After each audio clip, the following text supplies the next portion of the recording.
example, you're looking at a miniature model that was built by highly skilled craftsmen at a total cost of over $115,000. That's about 4 times the amount of a real DeLorean. Get your flashes ready because we brought this today. Oh, whoa. The car is shot on a special blue screen and then printed across what we call a background plate. When we're filming the car, it would take 24 frames of film, each of them shot one at a time to create 1 second of finished effect, taking weeks to prepare this scene and 8 days for the filming process alone.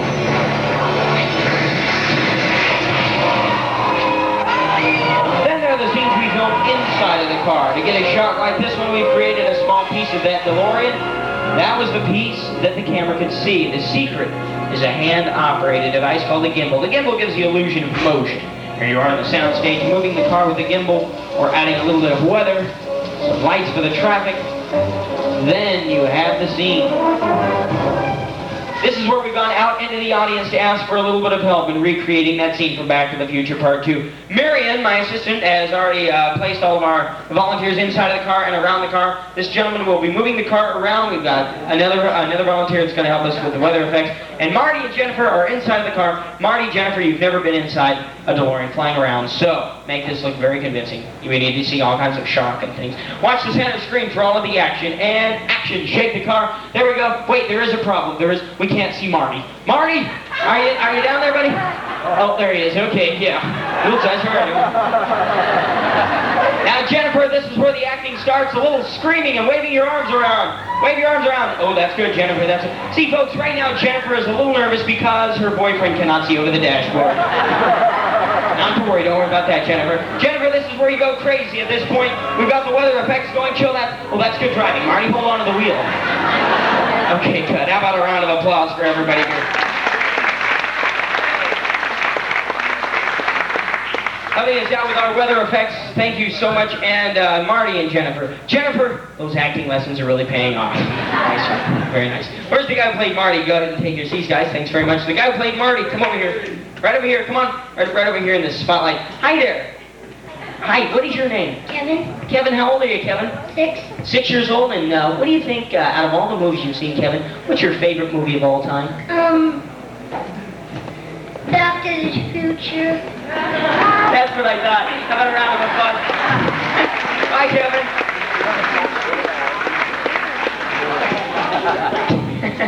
Kevin, did you have fun? Okay.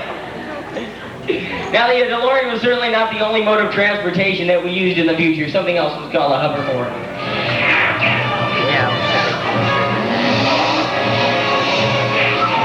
You wonder what kept the actors in the air? What made the hoverboards fly? Take a look.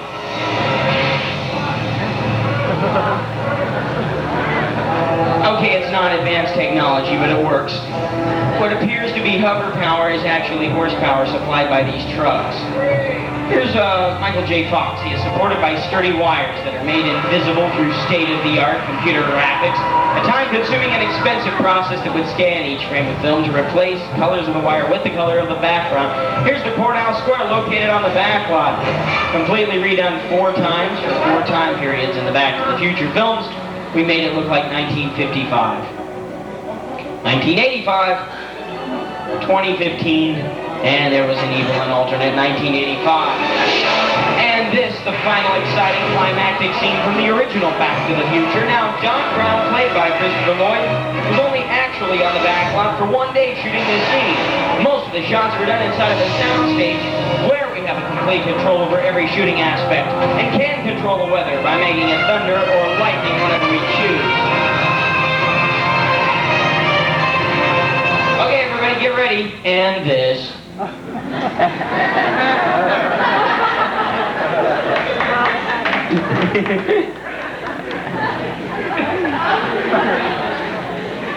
An exact replica of the clock tower up there, Dr. Emmett Brown.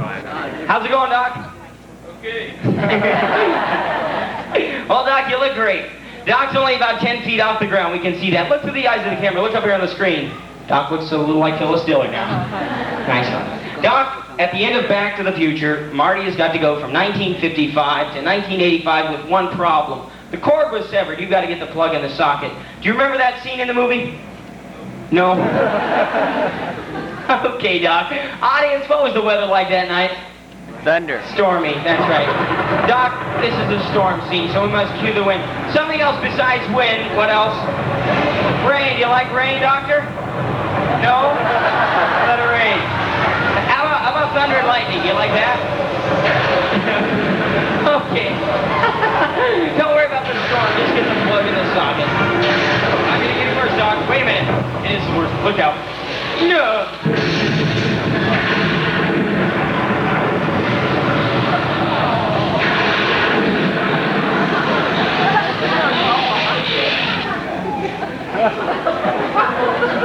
Whoa.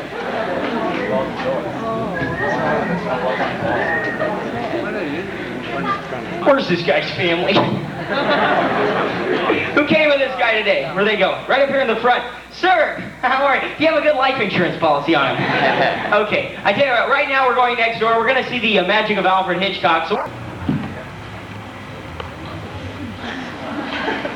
Oh, good evening, ladies and gentlemen, and welcome to Hollywood.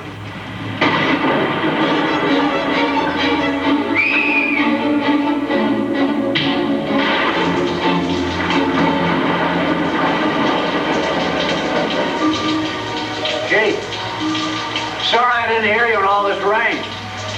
You look cold and hungry. Like to come in for a bite to eat? No, I tell you, they'll not be feeding their ugly appetites with my food or my son.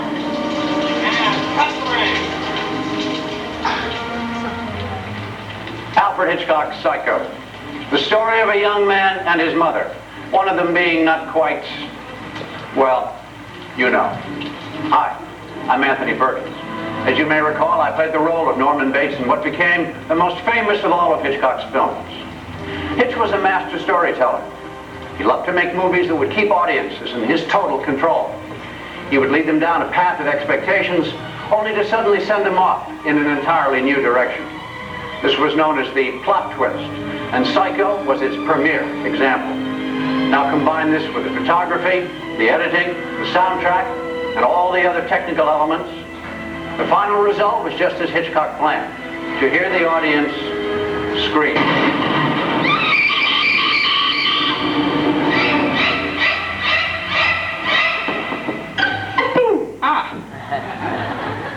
Sometimes I scare myself. Hitchcock was a genius at using camera angles to build terror and suspense.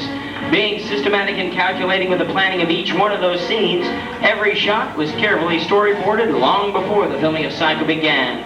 By carefully plotting a sequence of images, Hitchcock implies the violence, leaving the rest up to the imaginations of the audience. Having scaffolding constructed around this set so the cameras could be mounted in positions to pick up Janet Leigh as they're picking me up now, it took 7 days to get that 3-minute sequence on film. Hitchcock wanted to make sure that Janet Leigh's reaction was absolutely genuine, so at the last stages of filming, he replaced the warm water in the shower with ice-cold water.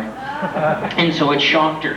Now her performance and chocolate syrup, which substituted for blood, these were all the ingredients Hitchcock needed for this terrifying and memorable scene. And here it is. Folks, this is the scene that drove thousands from the shower to sponge baths. Yeah. And as Hitch used to say, remember, it's only a movie.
All these years, well, I still find that scene a bit chilling. It's a classic Hitchcock. Hello, my name is Kim Novak. I did a film for Mr. Hitchcock called Vertigo. It also involved icy water. Despite the fact that I never learned how to swim, Hitch had me jumping into San Francisco Bay. Fortunately, I had Jimmy Stewart to rescue me. Alfred Hitchcock used an endless variety of tricks and techniques to create the illusion of reality in his films.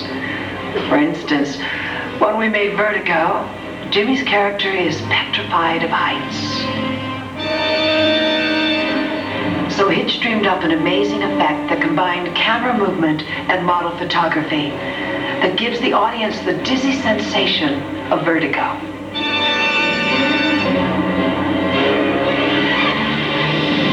Hitch utilized all the known film techniques, and when those weren't enough, he developed new ways to create the illusions that he was looking for. A favorite trick was his use of blue screen or matte photography to create exotic, dangerous situations without ever leaving the studio in Hollywood. One of the best examples of this technique is here in Hitchcock's first American film, Saboteur. In the final scene, the handsome hero and the Nazi agent fight it out at the top of the Statue of Liberty, high above New York Harbor. Come on, Pride. They're really atop a full-size hand and torch on a soundstage. Scenes of New York Harbor were shot by a separate crew called a second unit and matted in with the scenes of the handsome hero and the evil villain hanging on for dear life right here in Hollywood. Now, certainly it would have been a little difficult and dangerous to have filmed this scene 300 feet above New York Harbor. So instead, Hitchcock uses matte process photography. This is done inside of a soundstage. A very ingenious process, a very simple one though. It allows us to place our actors in front of any background that we choose. Now in this case, the actor Norman Lloyd from the movie Saboteur, as we can replace the black background with the Statue of Liberty. Now to show you how this works, we have two volunteers from the audience. We have Ruth sitting in the chair, and we will see Bill on the screen. Let's see Bill up there. Look at the camera. Oh, there he is. Okay. Now, Bill, you are both playing the evil villain. We have a close-up on your face, so I hope you're a very good actor, Bill. You'll have to show us things like fear, anger, and happiness. Let's see a little fear, Bill. Fear. Bill, is that fear or constipation? You look great. Now we're going to replace the color blue you're standing on with another background. Bill, look down and look scared. Look down. Okay, now look up. Look up and look mean. Superman.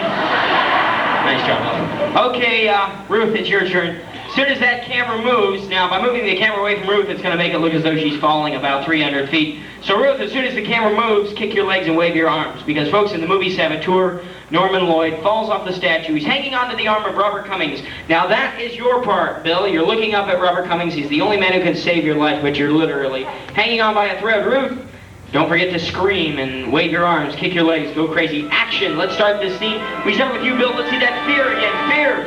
Well, that's good fear, Bill. Okay. I'll get you sleep.